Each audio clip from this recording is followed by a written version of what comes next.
गजाननं भूतगणादिसेवितं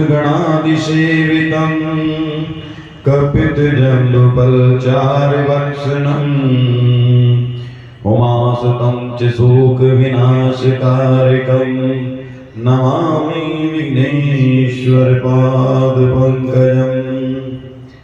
नीलाम्बुश्यामलकोमलाङ्गं सीतासमारोपितवामभागम् पाणौ महासायकचारुचापं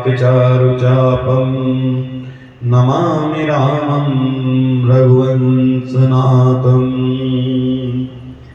मनोजवं मारुततुल्यवेगं जितेन्द्रियं बुद्धिमतां वरिष्ठं वात्मतजं वानरयूथमुख्यं श्रीरामदूतं शरणं प्रपद्ये। श्रीरामदूतं शरणं प्रपद्ये। यत्र यत्र रघुनाथ कीर्तनं तत्र तत्र कृतमस्तकाञ्जलिं वास्तुवारी परिपूर्णलोचनं मारुतिं नमत राक्षसान्तकम्। श्रीराम जय जय राम श्रीराम जय जय राम श्रीराम जय जय राम श्रीराम जय जय राम श्रीराम जय जय राम श्रीराम जय जय राम श्रीराम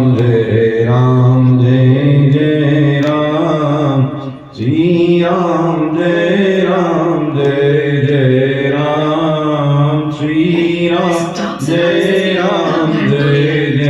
राम श्रीराम जय जय राम श्रीराम जय जय राम श्रीराम जय जय राम श्रीराम जय जय राम श्रीराम जय जय राम श्रीराम जय जय राम श्रीराम जय जय राम।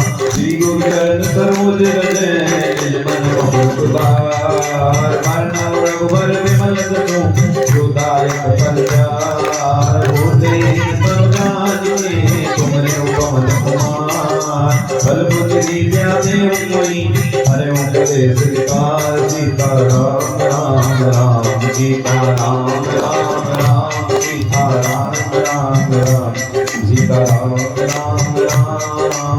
जय हनुमान ज्ञान गुण सागर जय कपीश लोक उजागर राम दूत अतुलित बलधामा अंजनी पुत्र पवन सुत नामा महावीर विक्रम बजरंगी कुमति निवार कुमति के संगी कंचन बरन विराज सुबेसा कानन कुंडल कुंजित केसा हाथ बजो बजा विराज कावे मूज जनेऊ साजे शंकर सुमन केसरी नंदन तेज प्रताप जगवंदन विद्यावान गुणी अति चातुर राम काज करिबे को आतुर प्रभु चरित्र सुनबे को रसिया राम लखन सीता मन बसिया रूप रूप धरि सिय दिखावा विकट रूप धरि रंग जरावा दीन रूप धरि असुर संहारे रामचंद्र के काज सवारे गाय सजीवन लखन जियाए श्री रघुवीर हरषि हरि उर लाए, रघुपति कीनी बहुत बड़ाई। तुम मम किए बर दई तम गाए, जैस बदन तुम जस गावे। हस गई श्रीपति कंठ लगावे, सनकादिक ब्रह्मादि मुनीसा, नारद सारद सहित अहिसा। कुबेर दिग्पाल जहाँ से, कभी गोविद कहीं सके कहाँ से। तुम उपकार सुखी नहीं दीना, राम मिलाए राजपद दीना। तुमरो अंत विभीषण माना, लंकेश्वर भय सब जग जाना। जुग सहज जो जन पर भानु, जियो पाई मधुर फल जानू। प्रमोदिका नील मुख माई, जल दिलांग गए अचरज नाई। दुर्गम काज जगत के, सुगम अनोग तुमरे के। राम दुआरे तुम रखवारे, होत न आज्ञा बिनु पैसारे। सब दुख लय तुम्हारी परना, तुम रक्षक काहू को डरना। आपन तेज सवारो आपे, तीनों लोक हांकते कांपे। भूत पिशाच निकट नहीं आवे, महावीर जब नाम सुनावे। नासे रोग हरे सब पीरा, जपत निरंतर हनुमत धीरा। संकट ते हनुमान छुड़ावे, मन क्रम वचन ध्यान जो लावे। सब पर राम तपस्वी राजा, जिनके काज सकल तुम साजा। भोग मनोरथ जो कोई लावे, कोई अमित जीवन फल पावे। चारों जुग परताप तुम्हारा है, प्रसिद्ध जगत उजियारा। साधु संत के तुम रखवारे, असुर निकंदन राम दुलारे। अष्ट सिद्धि नवनिधि के दाता, असबर दीन जानकी माता। राम रसायन तुमरे पाता, सदा रहो रघुपति के दाता। तुमरे भजन राम को पावे, जन्म जन्म के दुख बिसरावे। अंत काल रघुबर पुर जाए, जहाँ जन्म हरि भक्त कहाए। और देवता चीत न डरे, हनुमत से सर्व दुख करे। संकट कटे मिटे सब पीरा, जो सुमरे हनुमत बलबीरा। जय जय जय हनुमान गोसाई, कृपा करो गुरुदेव की नाई। जो सत बार पाठ कर कोई, छूटई बंदी दुख होई। जो ये पढ़े हनुमान चालीसा, होई सिद्धि साखी मोरिका। तुलसीदास सदा हरि चेरा, कीजे नाथ हृदय में डेरा। पवन तनय संकट हरन, मंगल मूर्ति रूप। राम लखन सीता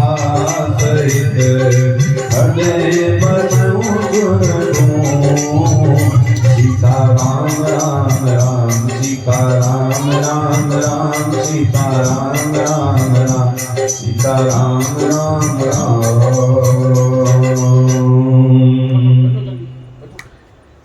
सब लोग बैठो, हाथ जोड़ो। प्रभु की प्रेरणा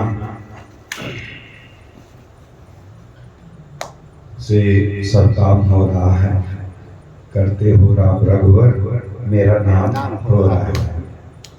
ये परमात्मा की कृपा है कि 4 घाट से कथा चली और 1 घाट में आके अटक गई। 9 दिन के लिए चल रही है। चल रही। तो जैसा कि कल के प्रसंग में था कि भगवान को 14 वर्ष का वनवास हुआ और उसके पीछे 14 ही कारण थे। तो 2 कारण कल विस्तार से बताया गया है, माता कैकेयी और मंथरा। कौन थी, भगवान को क्यों इनको जन्म लेना पड़ा, ऐसी क्या बात थी जो इतना उनको वनवास झेलना पड़ा। आज का प्रसंग श्री रामचरितमानस में ही सबसे पहले जहाँ भगवान भोलेनाथ माँ पार्वती को कथा सुना रहे हैं तो वहीं शुरू करते हैं और बताते हैं कि देखिए माया के चक्कर में आप भी फंस गई और नारद जी भी फंस गए। तो नारद जी ने श्राप दिया भगवान को, तो पार्वती जी एकदम कहने लगी वो तो भगवान के भक्त हैं, वो कैसे श्राप दे सकते हैं। कहने लगे उमा मैं यही कहता हूँ कि भगवान जो है उनकी माया बड़ी भारी है। आपको चक्कर दे करके देख लिए, दूसरा जन्म लिया, तब आपने इस जन्म में मुझसे विवाह किया और आप उस बात को समझ नहीं पाई। तो पार्वती जी को वही पिछले जन्म की बात याद आ जाती है कि जब वनवास में मिले तो भगवान राम और लक्ष्मण मिले, लेकिन जब परीक्षा लेने की बारी आई तो चारों तरफ भगवान राम और सीता की जोड़ी उनको चारों तरफ आंख बंद करके दिखने लगी। तो कहा हे उमा, ये जो माया है भगवान की, इसे आप नहीं पहचान सकते। कब तक? जब तक कि भगवान की शरणागत ना हो जाए। आपको जैसे ही अभिमान होगा कि मैं बहुत बड़ा विद्वान हूँ, मैंने काम को जीत लिया, मैंने क्रोध को जीत लिया है, ये सब चीजों को 5 शत्रु जो हैं काम क्रोध मद लोभ मोह, तो ये जीत लिए हैं। जब इस चीज का अहंकार हो जाता है तो भगवान अपनी लीला दिखाते हैं। एक बार नारद जी कंदराव में गए और उन्होंने कहा कि मैं भी भगवान की तपस्या करके देखता हूँ, सारा दिन नारायण नारायण करता रहता हूँ, भगवान को देखता हूँ कि क्या वो मुझसे प्रसन्न होंगे और मैं काम को जीतना चाहता हूँ। और काम को जीत के लिए भगवान की तपस्या की तो वहां कामदेव आए और कामदेव ने भगवान नारद जी का जो है तपस्या भंग करनी चाहिए। अब नारद जी ने देख लिया कि कामदेव आया है, इसी से तो मुझे बचना है, तो उन्होंने आंख बंद करके भगवान की शरणागत हो गए और आखिरकार कामदेव जो है वो हाथ जोड़कर चला गया। हे नारद जी, आप जैसा कोई तपस्वी इस संसार में नहीं है जिससे मुझे आज हार के जाना पड़ रहा है। मैंने भगवान की भोलेनाथ की समाधि भी तोड़ दी थी, लेकिन मैं आपके सामने नतमस्तक हो गया। भगवान की लीला है, वही करने वाले हैं, वही कराने वाले हैं, हम तो केवल भुगतने वाले हैं। तो अब नारद जी आते हैं और आकर के भोलेनाथ से कहते हैं कि देखा, आपको तो काम ने जगा दिया था समाधि से और मेरे पास काम आया, कामदेव आए और मैंने उनको, मेरे शरीर पे कोई उनका फर्क नहीं पड़ा, वो हाथ जोड़ के हार के चले गए। भगवान भोलेनाथ तो जानते हैं राम जी की माया, क्योंकि एक राम कथा भागवत कथा सब उन्हीं के पास है। कथा वो भंडार दाल चावल आटे की दाल के भंडारी नहीं है, वो भगवान जो हैं वो सब जो जितने भी ग्रंथ हमारे हैं, जो हमारी संस्कृति है, जो वेद कथाएं हैं, वो उन सब के पास भगवान के पास सुरक्षित है, उनके भंडार हैं। अब उन्होंने जीवन यापन करने के लिए दे दिया, क्या किया, ब्रह्मा जी को वेद दे दिए। तो जाओ ब्रह्मा जी से पैदा हुए ब्राह्मण होंगे तो आपको वेदों से वेद पाठाचार्य आपको करके आपको इससे जीवों का उपार्जन मिलेगा, जीवन का जीने का ढंग मिलेगा। अब नारद जी के जैसे ही वचन सुनाए तो भगवान भोलेनाथ ने कहा, देखो भाई, ये बात मेरे सामने तो आपने कह दी, लेकिन ये कभी विष्णु भगवान के सामने जाके मत कहना। आप बहुत नारायण करते हो, वहां घुस जाते हो, आपको कोई रोक टोक नहीं है, तो आप उनसे मत कहना। भगवान को तो जानकारी थी भोलेनाथ जी को। तो गए, घूमते टहलते नारद जी पहुंचते हैं विष्णु भगवान के पास और कहते हैं, कहने के नारायण नारायण नारायण। कह रहे भाई नारद जी, बहुत दिनों बाद जो है आप आए हैं। भगवान को तो पहले ही पता था कि आखिरकार ये आए क्यों हैं। तो भगवान ने कहा, अरे आप तो भक्त हैं, आपको कोई भला कोई जीत सकता है क्या? इस संसार में आपसे बड़ा कोई भक्त ही नहीं है। अब नारद जी को तो मना किया था भगवान जी ने, लेकिन बोलने शुरू हो गए, है ना। तो बोले भगवान जी, कहने लगे, हाँ प्रभु, काम को मैंने जीत लिया। अच्छा, जैसे ऐसा हुआ कि एक बार की बात है, तो गोरेलाल जी कहने लगे, भाई मैं ससुराल जा रहा हूँ। अपने किसी मित्र को ले जाना चाह रहे थे, तो पड़ोस में अशोक गौतम जी मिल गए। कहने के, भाई चलो, ससुराल जा रहा हूँ। तो कि भाई मेरे पास कपड़े तो हैं नहीं। मेरे पास है, तो चलो पहन लो। आप गए ससुराल में, बहुत खातिरदारी हुई, बहुत दिनों बाद आए हो मेहमान, और बहुत सब कुछ। अच्छा, ये सज्जन कौन है? कह रहे कि ये सज्जन, अरे हमारे बहुत अच्छे परम मित्र हैं, बहुत अच्छे हैं, बहुत अच्छे हैं। और आ नहीं रहे थे, कहने लगे हमारे पास कपड़े नहीं हैं, लेकिन इन्होंने जो कपड़े पहने वो मेरे ही कपड़े हैं। अब वो दोस्त नाराज हो गया, भगवान की माया। तो लोगों को ऐसे ही नारद जी के ऊपर ही उदाहरण दे रहा है। अब उसके बाद जो है फिर शाम के समय आते हैं, गांव वाले इकट्ठे होके आते हैं, कहने लगे, भाई बहुत अच्छा हुआ, आप बहुत दिनों बाद अब आए हो, और ये कौन है? क्या ये हमारे मित्र हैं, बहुत अच्छे परम मित्र हमारे हैं, सब चीजें हमारी एक जैसी हैं, लेकिन हम कपड़ों के बारे में, कपड़े बस कपड़े कह कर रुक गए। गाँव वाले कहेंगे, कहने महाराज जी कपड़ों से क्या बात? कहने नहीं, ये हम नहीं बताएंगे आपसे कपड़े। अब ऐसे इन्होंने हमारे कपड़े पहने, इनके पास कपड़े नहीं थे आने के लिए, तो बस बताना पड़ रहा है क्योंकि आप पूछ रहे हैं, पहली बार ससुराल आए। तो दोस्त कहने लगा, मैं जा रहा हूं, मुझे यहाँ ले आया। तो कहने लगे, भाई अच्छा इस बार मार, अब नहीं कहूँगा, अब नहीं। तो फिर सुबह को और आसपास के गांव के लोग आए, भाई भला के यहाँ मेहमान आए हुए हैं। तो वही कहने लगे, भाई बहुत अच्छा किया आपने, देखिए शादी के बाद आप पहली बार ससुराल आए हैं। अच्छा, ये सज्जन कौन है? कह रहे ये हमारे मित्र हैं, बहुत अच्छे हैं और बहुत सात्विक हैं एकदम, और बस एकदम हम लोगों की जोड़ी रहती है। तो हाँ हाँ, बहुत अच्छे लग रहे हैं देखने, लेकिन इनके कपड़ों के बारे में कुछ नहीं पूछना। तो भगवान की जो माया है वो हमेशा हमें रुलाती फिरती है। एक कांटा हमें लग जाता है ना, तो हम कहते हैं भगवान ये क्या कर दिया। ये नहीं पता कि सूली पे चढ़ना था, आज आपको सूली पे चढ़ना था, आज आपको भाले की चोट लगनी थी ये कांटे में। तो हम मानते नहीं हैं। यही नारद जी का, नारद जी भगवान से कहते हैं कि मैंने कामदेव को जीत लिया। भगवान ने देखा, कहने लगे, अरे अहंकार आ गया। और भगवान को अहंकार बड़ा पसंद है, भोजन है भगवान का। भगवान का भोजन जो है वो भक्ति तो है ही है, लेकिन अगर किसी भक्त के मन में अहंकार आ जाए तो भगवान उसका अंकुर फोड़ देते हैं। ठीक है ना। तो इसलिए कभी अहंकार नहीं करना चाहिए। अहंकार क्या कर लेता है, कह रहे मेरे पास बहुत बड़ा मकान है, मेरे पास बहुत लंबी गाड़ी है, मेरे पास ये, पता चला अगले दिन कहने के सब कुछ खत्म, बहुत बड़ा परिवार है, बहुत बड़ा जमींदार है, बहुत बड़ा सब कुछ है। तो ये जो अहंकार है ना, ये ले जाता है। दो चीजें हैं, एक होता है अहंकार या अभिमान, और एक होता है स्वाभिमान। तो स्वाभिमान कभी करना नहीं चाहिए और अभिमान कभी करना नहीं चाहिए। नारद जी का प्रसंग यहाँ से आता है। उन्होंने अपना जो है अहंकार भगवान को दिखाया। उन्होंने, भगवान ने कहा, कहने के चलो ठीक है, आप तो बड़ा एकदम बहुत बड़े भक्त हैं भाई हमारे, आपको काम कहाँ जीत सकता है।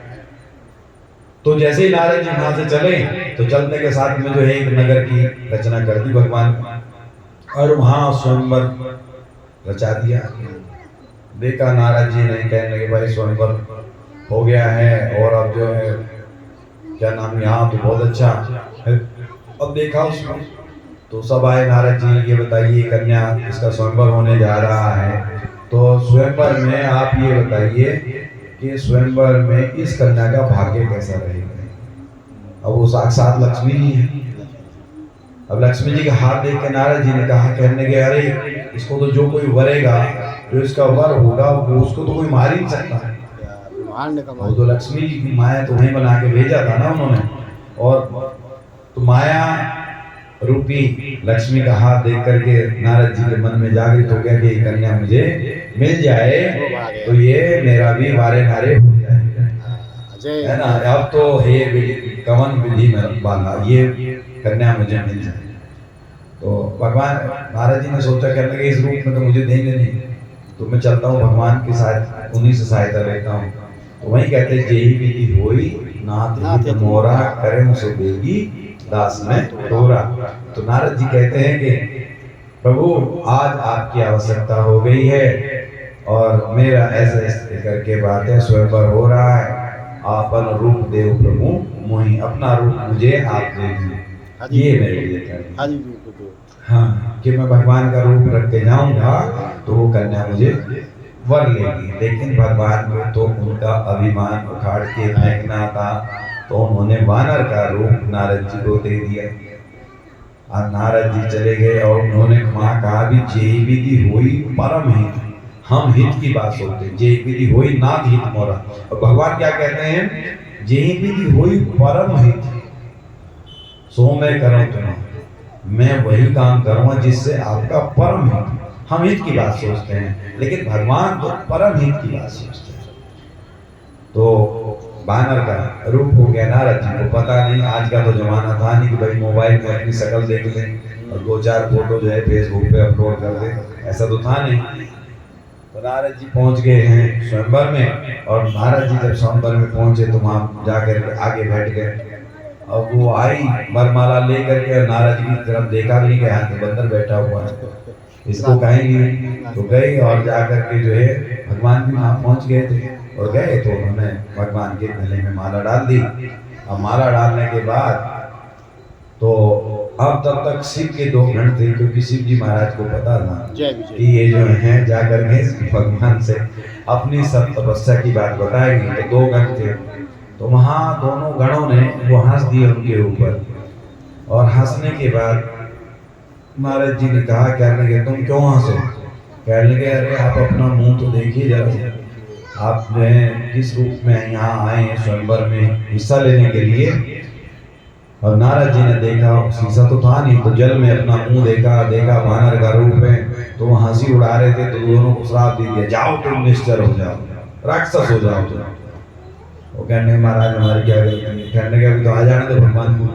भगवान तो वहीं थे, प्रकट हो गए। कहने लगे नारद जी, अरे कहने के आपने क्या कर दिया है, और जाओ मैं तुम्हें श्राप देता हूँ, जिस स्त्री के वियोग में मैं आज तड़प रहा हूँ आप भी ऐसी तड़पोगे। भगवान ने श्राप को शीश लगाया, और ये भी कह दिया नारद जी ने कि जो वानर का रूप आपने मुझे दिया था वही आपकी सहायता करेंगे। लीला थी भगवान भोलेनाथ और विष्णु भगवान मिलकर ही लीला पूरे संसार की करते हैं। देखिए 2 ही आया है, जहाँ भी जोड़ी देखेंगे जय और विजय, राम लक्ष्मण भरत शत्रुघ्न, 2 की जोड़ी बनाई है भगवान ने। कितने भी भाइयों का देख लो, तो वहां पे कहते हैं कुंभकर्ण रावण, मेघनाथ कोई नहीं कहते, कुंभकर्ण रावण, विभीषण का नाम निकल।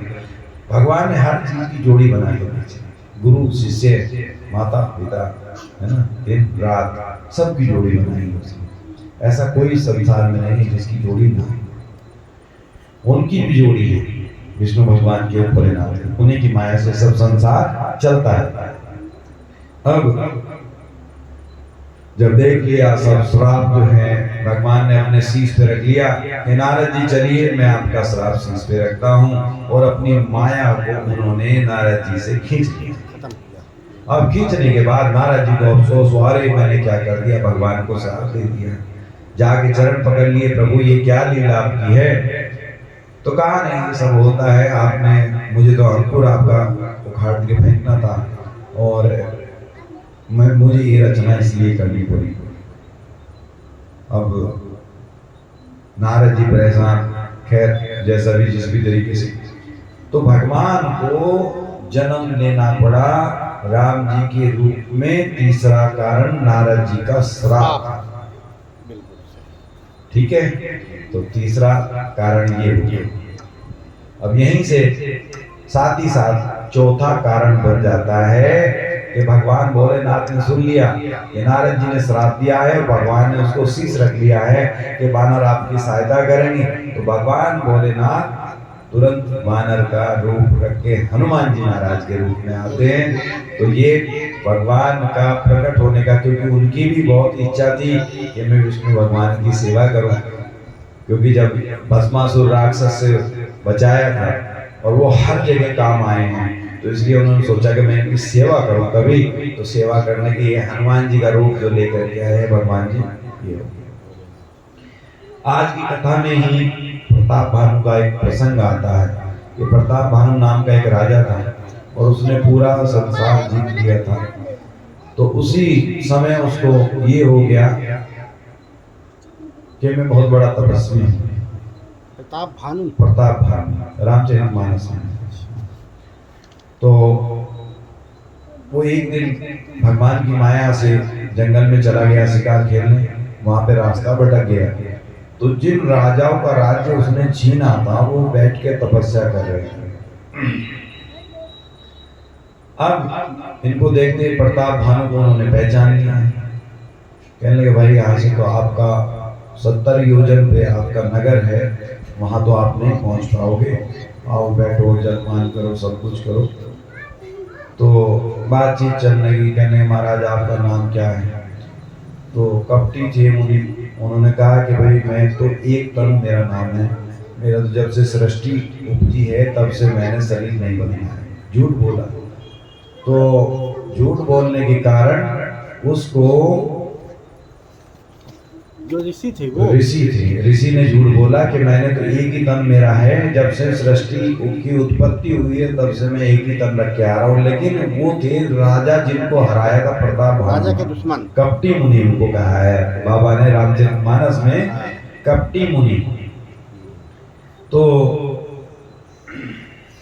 जैसे ही रात को बात होती गई कि अब प्रभु ये बताइए कि उद्धार मेरा कैसे हो सकता है, मैंने संसार तो पूरा जीत लिया।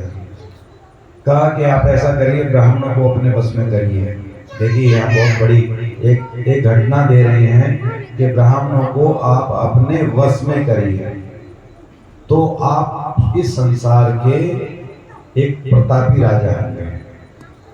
ये ब्राह्मणों को वश में करने वाली बात। उस मुनि ने कहा कि आप, हाँ प्रताप भानु से कहा कि आप जो है ब्राह्मणों को अपने वश में कर लेंगे, और जब ब्राह्मणों को वश में कर लेंगे तो सारे वेद शास्त्र आपके वश में आ गए, इसका मतलब आपका कल्याण हो जाएगा।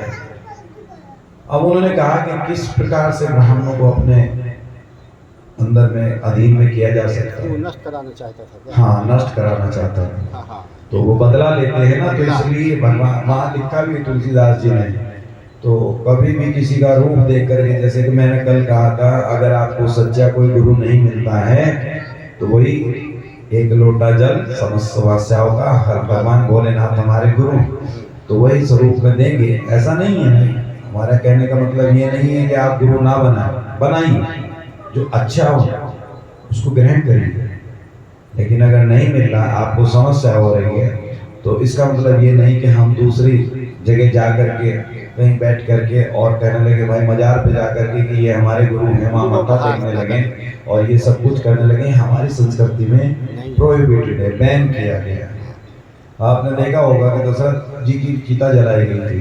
हमारी संस्कृति में यही है, आत्मा परमात्मा जिक्र अगर चल रहा है, तो आज मैं कहना चाहूँगा कि ये संस्कृति ऐसी है, इसमें कहा जाता है कि जब तक एक शरीर की हड्डी भी नहीं पड़ी हुई है तो उसकी आत्मा वहीं भटकती रहेगी। इसलिए वो मजारों में कहते हैं, कहने के हमने दफना दिया और मजार बन गई, उसकी आत्मा, हाँ उसकी आत्मा है, लेकिन वो हमारा कभी भला नहीं कर सकती। जो हम तिलक लगा के वहां जाते हैं मजार पे, तो वो हमारी कभी भला नहीं कर सकते, वो आत्मा भटकती रहती है। इसलिए कहते हैं कि घर में जैसे ही आदमी खत्म होता है तो कहने के बॉडी उठाओ, नाम भी उसका खत्म हो जाता है। हिंदू इस सनातन संस्कृति में जलाने की जो प्रथा दी गई है वो इसलिए दी गई कि ताकि ये आत्मा अपने लोग को जाए और जो इसके कर्म रहे होंगे वो उसको जाकर के फिर दूसरा शरीर उसको मिले।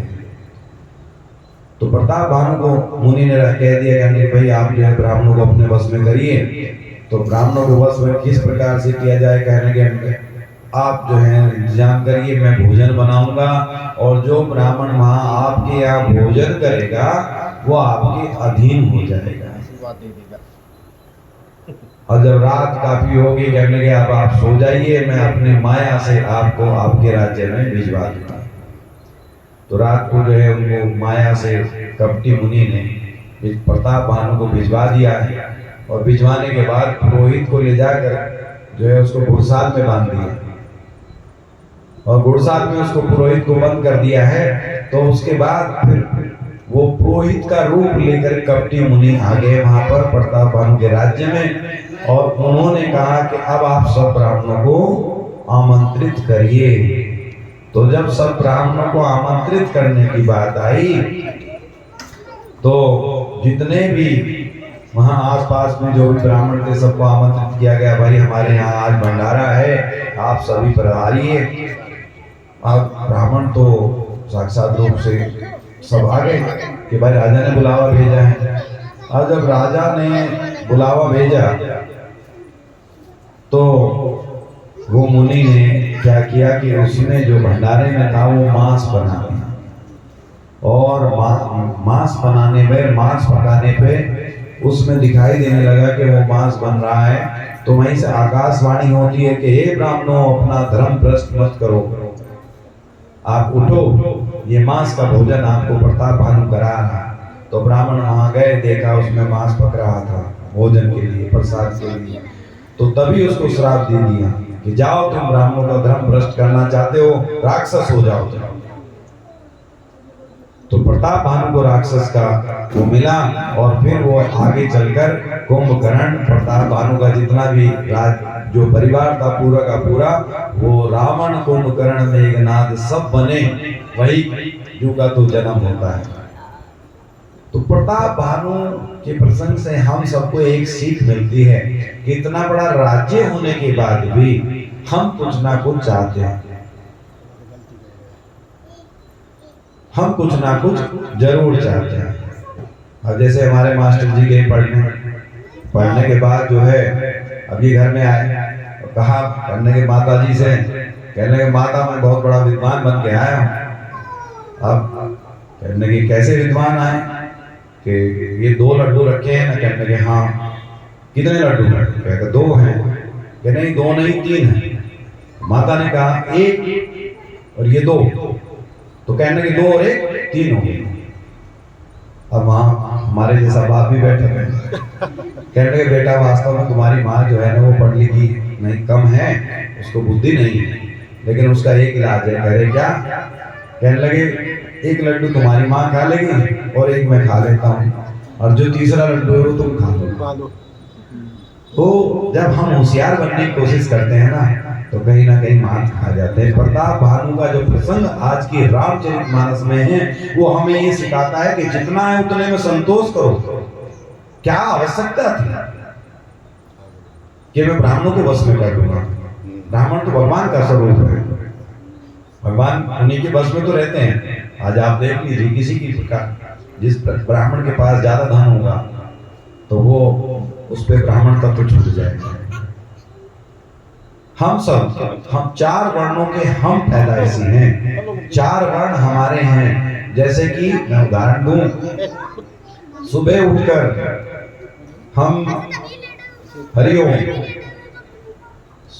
सुबह उठकर हम लोग झाड़ू लगाते हैं, तो किसका काम करते हैं? अपना ऑफिस भी साफ करते हैं, यहाँ भी झाड़ू लगाते हैं, तो शूद्र का काम कर रहे हैं कि नहीं कर रहे? उसके बाद हम स्नान करके पूजा करते हैं और वही मंत्रों का उच्चारण करते हैं, तो दूसरा स्वरूप आप सभी का ब्राह्मण का हुआ कि नहीं हुआ। आप मंदिर के सामने से निकल रहे हैं, आप हाथ जोड़ के ओम नमः शिवाय बोल रहे हैं, तो एक मंत्र का उच्चारण आप कर रहे हैं, तो आप ब्राह्मण भी होते हैं।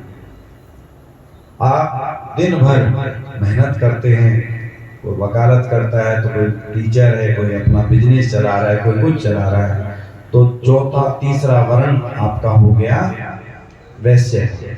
आप कमा करके अपने परिवार का पालन पोषण कर रहे हैं।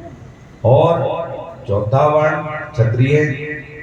अगर आपके घर में सांप निकल आए या आपके दरवाजे पर कोई बदमाश आ जाए, तो आप डंडा ठा के भले ही उनसे पिट जाएंगे, लेकिन डंडा ठा करके उनसे अपने परिवार की रक्षा जरूर करेंगे। तो जो रक्षा करेगा वह क्षत्रिय का आपका गुण है, अपने परिवार की रक्षा करेगा। तो 4 गुण हर व्यक्ति के पास हैं।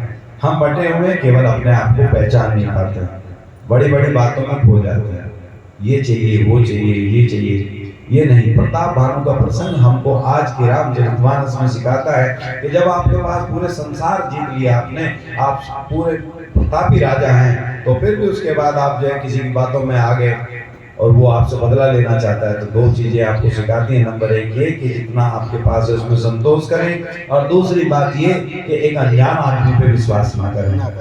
अगर वो विश्वास ना किए होते तो उनको श्राप ना मिलता। तो भगवान को जब रावण पैदा होता है तो उसका उद्धार करने के लिए भगवान को तो आना ही पड़ेगा। तो आज की कथा का दूसरा जो आपको चौथा कारण इसमें बताया गया है कि जब प्रताप भानु को जो श्राप मिला है उसी स्वरूप में ही आए। उनको मारने के लिए राम आगे बढ़ते हैं। इससे पहले कि नारद जी के मुंह के बाद एक प्रसंग और आता है मनु और शत्रुपा का। मनु और शत्रुपा पूजा कर रहे हैं। जब देखा कि हमारा जीवन व्यर्थ जा रहा है तो आते हैं कहाँ, नैमिषारण्य में। और नैमिषारण्य में बैठकर नदी के किनारे पूजा करते हैं, भगवान का नाम लेते हैं। काफी दिन उनको हो गया, तो जब शरीर जर्जर रूप स्वरूप से हो गया तो भगवान वहां पे प्रकट होते हैं। और भगवान जब प्रकट हुए तो उसी समय उनका शरीर ऐसा ही हो गया जिस प्रकार से वो आए थे।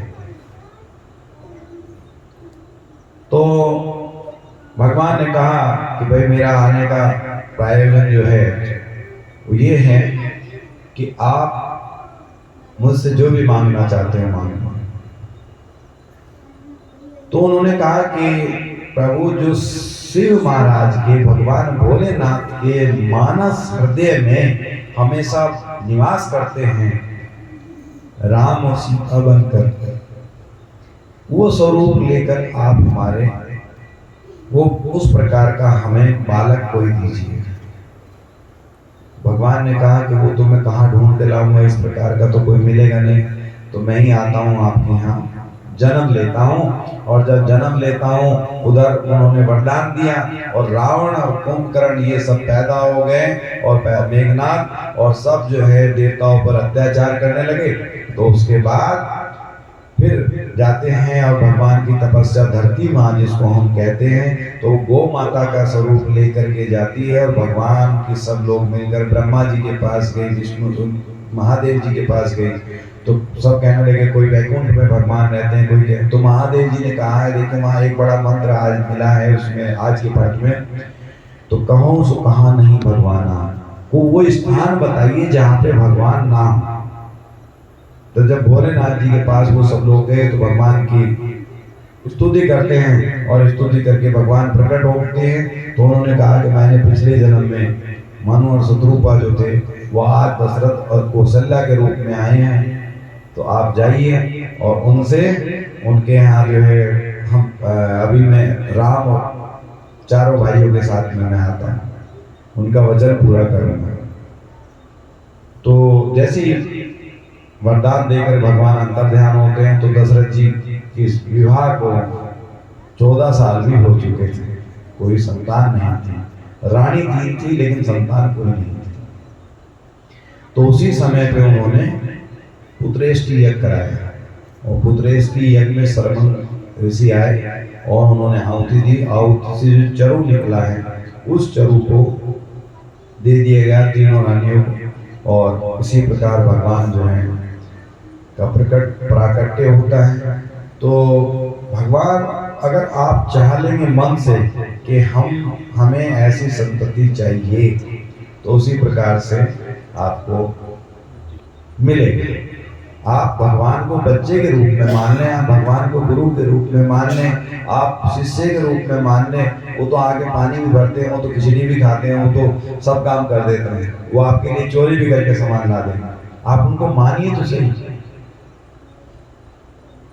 तो रामचरित मानस राम जी का चरित्र, और उसको हृदय में हम रख के चलें, भगवान का नाम हृदय में रख करके चलें। इस कलयुग में केवल राम नाम ही आधार है। बाकी जो भी है कहता है कि भाई आप मेरे शिष्य बन जाओ, मैं दर्शन करा दूंगा। खुद को दर्शन होते नहीं तो दूसरे को कहाँ कराएंगे। तो कथा चलते चलते फिर भगवान का प्राकट्य होता है और सभी देवी देवता जाते हैं, भगवान की स्तुति करते हैं। भय प्रकट कृपाला दीन दयाला कौशल्या हितकारी, तो स्तुति करते हैं। और उसके बाद वो फिर जब स्तुति होने के बाद सब देवता अपने धाम को चले जाते हैं, तो उसके बाद नामकरण संस्कार होता है। और नामकरण संस्कार के बाद में एक दिन माता ने भोग लगाया, माता कौशल्या ने, और भोग लगाया भगवान का। तो आए राम जी, और राम जी उसको भोग को खा रहे हैं। अब देखें कि मैंने तो ये भोग लगाया, फिर पूजा घर में गई तो पूजा घर में देखा वहां भी एक ऐसे ही बालक बैठा है। फिर आई अपनी रसोई में, फिर देखा वहां पे, तो ये क्या चीज है। तो माँ भगवान जो है एकदम माँ के स्वरूप को देखकर हंस दिए, और हंसने के बाद अपना मुंह पूरा खोल के दिखाया कि देखिए ब्रह्मांड माँ।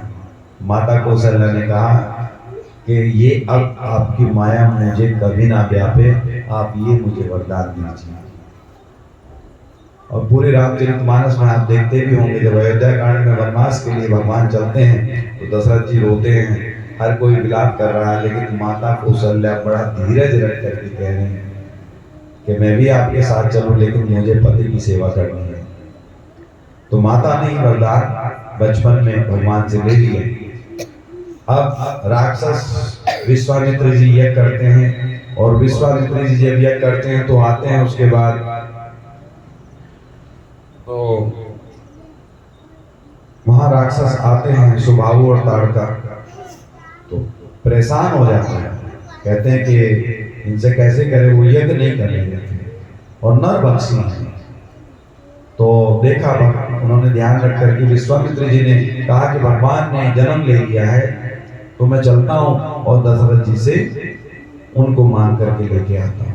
तो जब दरबार में पहुंचे, भोजन कराया गया। भोजन कराने के बाद कि आज तो महाराज आपने अकारण हम पर कृपा की है, कि नहीं राजा, मैं आपको जांचने के लिए आया हूँ कि आज मुझे जो है राम लक्ष्मण दोनों भाई चाहिए। अब दशरथ जी को हो गया ये राम जी को ले जाएंगे तो मैं कैसे रहूंगा, रोने लगे। तो वशिष्ठ मुनि आते समझाते हैं कि भगवान का जो प्राकट्य हुआ है वो लोक कल्याण के लिए हुआ, तो लोक कल्याण के लिए अगर है तो उनको आपको भेजना ही पड़ेगा। और विश्वामित्र जी के आश्रम में जाते हैं, वहाँ शिक्षा ग्रहण करते हैं, सब वेदांत, वो तो भगवान है, उनको तो सब है, लेकिन विश्वामित्र जी पूरी उनके माँ सुबह उठ करके माता पिता के चरणों में माथा टेकना। रामचरितमानस ही हमको सिखाती है। रामचरितमानस में लिखा हुआ कि प्रातः काल उठ के रघुनाथा, तो गुरु पितुमान नाविपद माता, तो उनके चरणों में हमें जो है मस्तक टिकाना है। अब कुछ लोग कहेंगे कि भाई जिनके माता पिता नहीं है वो कहाँ जाए, तो जब तक जिंदा रहे कम से कम तब तक तो कर लो, और उसके बाद उनका स्वरूप लेकर के धरती माँ को प्रणाम करके गुरु को अपने धारण करके तब आप सुबह सुबह अगर करते हैं तो आपका कोई काम नहीं रुकेगा, नहीं रुकने वाला है। अब जब ये सब कुछ हो गया, सुबाहु और ताड़का का वध कर दिया भगवान, उनको उनके लोक पहुंचा दिया, तो फिर अहिल्या का प्रसंग आता है। आप भागवत में सुनते हैं कि सूर्य चंद्रमा उनकी परीक्षा लेने के लिए आते हैं, क्योंकि साक्षात यहाँ पे संक्षेप में ही कहना है। तो जो मुनि हैं वो जाते हैं सुबह सुबह स्नान के लिए, देखा जब सुबह मुर्गा बोलने लगा तो उन्होंने देखा कि मुर्गा भूल गया है, तो स्नान के लिए जाते हैं और तब तक चंद्रमा जो है उनका रूप रख के आ जाता है और अहिल्या जी के आश्रम में आकर के वहां पे वो अपना पति समझती हैं, उनकी सेवा में लग जाती हैं। लेकिन जब मुनि आते हैं तो उन्होंने देखा कि ये तो इसने जो है पतिव्रता के विरुद्ध काम किया है, तो वो श्राप देते हैं कि जाओ अहिल्या तुम पत्थर की हो जाओ। तो वहां चंद्रमा को भी श्राप दिया कि तुम्हें कोढ़ लगेगा, कोढ़ी हो जाओगे। उसके बाद काफी समय बीत जाता है तो ऋषि को बताया कि उनकी कोई गलती नहीं थी, चंद्रमा ने आकर के धोखे से आपका स्वरूप रखा था। अब गौतम ऋषि पूछते हैं कि क्या किया जा सकता है, तो उन्होंने कहा कि भगवान जब त्रेता में जन्म लेंगे और आएंगे आपका, तो जिस समय चरण से आपको छुएंगे तो तब आप इसी रूप में आकर मेरे साथ मेरे ही लोक को आ जाओगे। तो भगवान अहिल्या का उद्धार करने के लिए विश्वामित्र जी के साथ जाते हैं। रास्ते में देखा कि एक सुनसान आश्रम है और एक शिला बनी हुई है। तो विश्वामित्र जी बताते हैं कि अहिल्या है गौतम जी की पत्नी, इनको श्राप मिल गया था, पत्थर की हो गई हैं, ये आपकी चरण कमलों की रज जाती हैं। तो भगवान जा करके जैसे ही वहाँ चरण पड़ता है तो वो अपने रूप में आ जाती हैं और फिर उनकी स्तुति करके अपने लोक को चली जाती हैं। यहाँ प्रसंग बड़ा महत्वपूर्ण है कि आजकल हमारे समाज में जो चल रही है कई प्रकार की, कि हमारी माताओं बहनों को बहुत छला जा रहा है। वो बच्चे हमारी स्कूल जाती हैं, सब कुछ है, हम संस्कार दे के भेजते हैं कि बेटा ऐसे ऐसे करके बात है, आपको वो नहीं करना। तो आज चंद्रमा का रूप ले करके बहुत से जो शांति दूत हैं वो स्कूल में कॉलेजों में गलत शिक्षा देकर उनको बच्चों को हमारी गुमराह करते हैं। और बड़ा ही ये ऐसा प्रसंग होता जा रहा है कि आज की स्थिति, जैसे हम तो हाई कोर्ट में देखते हैं, तो खैर योगी जी ने एक उस पर लगाया, बैन भी लगाया कि भाई धर्म परिवर्तन नहीं होगा तो निकाह कैसे करोगे, शादी कैसे करोगे, तो कम से कम काफी उस पर प्रभाव पड़ा है। लेकिन चिंताजनक बात यह है कि आज नहीं कल तो फिर वही सोच आ जाएगी और फिर उनको तो जिहाद कर करके जो है उन बच्चियों को अपने बस में करना है और फिर वही 35 टुकड़े करके फ्रिज में डाल देना है।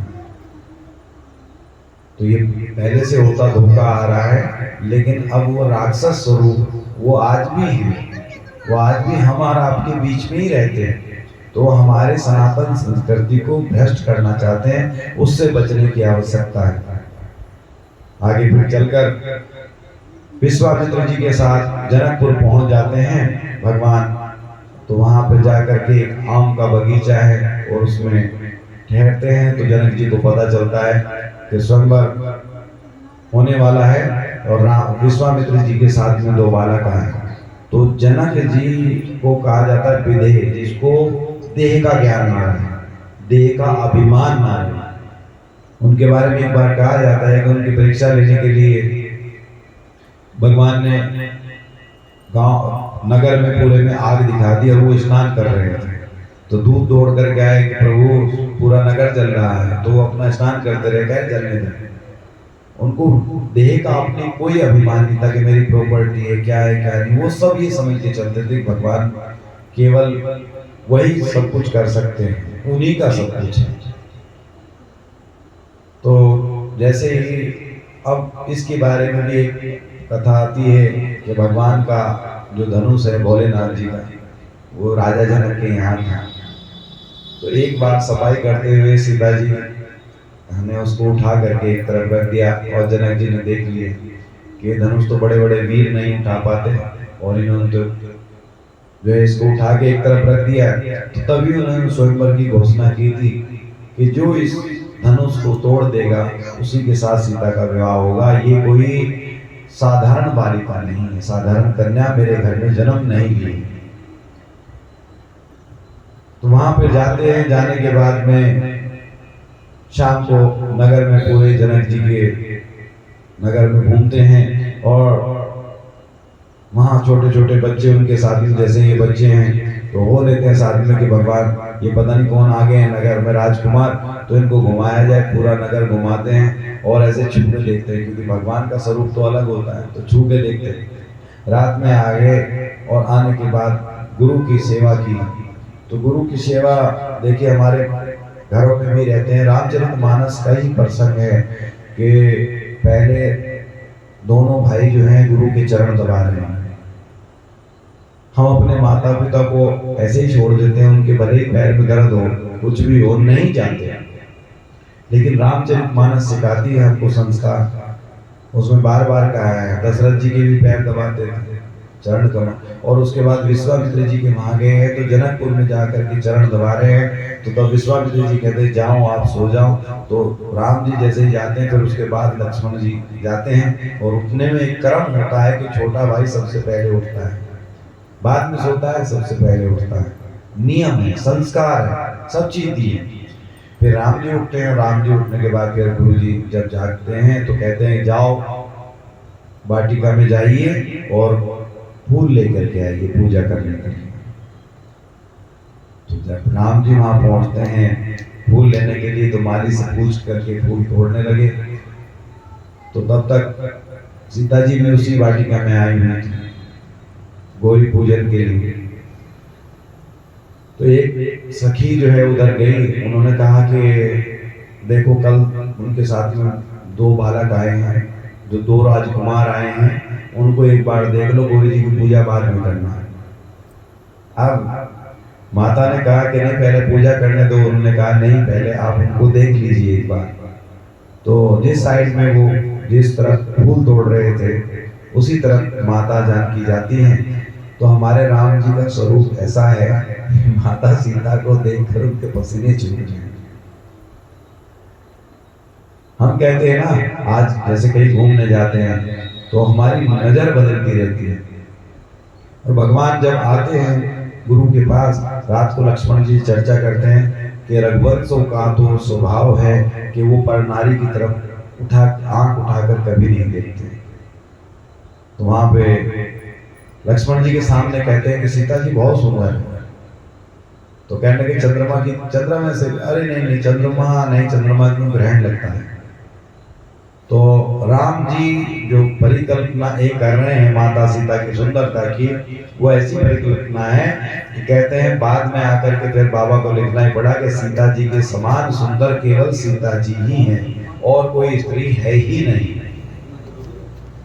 अब जैसे हमारे नवरात्रे चल रहे हैं तो आप ध्यान दें, आप हो सकता है दुर्गा सप्तशती ना पढ़ पा रहे, ना कुछ कर पा रहे, हमारे रामचरितमानस में चौपाई दी हुई है, और उन चौपाइयों से अगर आप पूजा कर लेते हैं तो उन्हीं से मान के चलिए कि हमारी जो माता की जो इनकी पूजा होती है मातेश्वरी की, तो वो पूजा पूरी हो जाती है। तो वो कौन सी चौपाई है?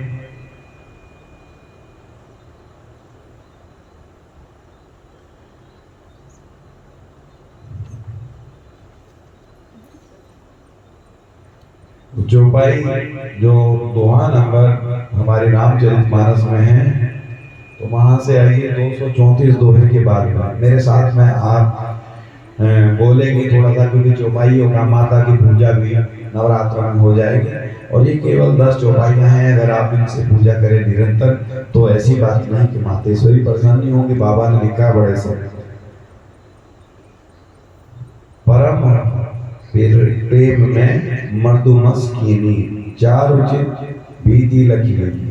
फिर कहते हैं गई भवानी पवन बहोरी, बंदे चरण बोली कर जोरी। अब यहाँ से पूजा स्टार्ट होती है, वहां माता के दरबार में पहुंच करके बोलती है जय जय जय गिरिवराज किशोरी, जय जय गिरिवर राज किशोरी, जय महेश मुख चंद चकोरी, जय महेश मुख चंद चकोरी। जय गज बदन सनासन माता, जय गज बदन सनासन माता, जगत जननी दामिनी स्तुति गाता। नहीं तब आदि मध्य अवसाना, अमित प्रभाव वेद नहीं जाना। भव भव विभव पराभव कारिणी, विश्व विमोहनी स्वबस बिहारिणी। क्या कहते हैं उसमें? माता मंदिर में जाकर कहती हैं, हे श्रेष्ठ पर्वतों के राजा हिमाचल की पुत्री पार्वती, आपकी जय हो जय हो। हे महादेव के मुख रूपी चंद्रमा को टकी लगाकर देखने वाली चंबोरी, आपकी जय हो। हे हाथी के मुख वाले गणेश जी और 6 मुख वाले स्वामी कार्तिकी की माता, हे जगजननी, हे बिजली की सी कांति युक्त शरीर वाली, आपकी जय हो। आपका ना आदि है, न मध्य है, न अंत है। आपके असीम प्रभाव को वेद भी नहीं जान सकते। आप संसार उत्पन्न, पालन और नाश करने वाली हैं, विश्व को मोहित करने वाली और स्वतंत्र रूप से विहार करने वाली हैं। पति देवता सुति मऊ मातु प्रथम तव रे, महिमा अमित न सकई गई सहस शारदा से।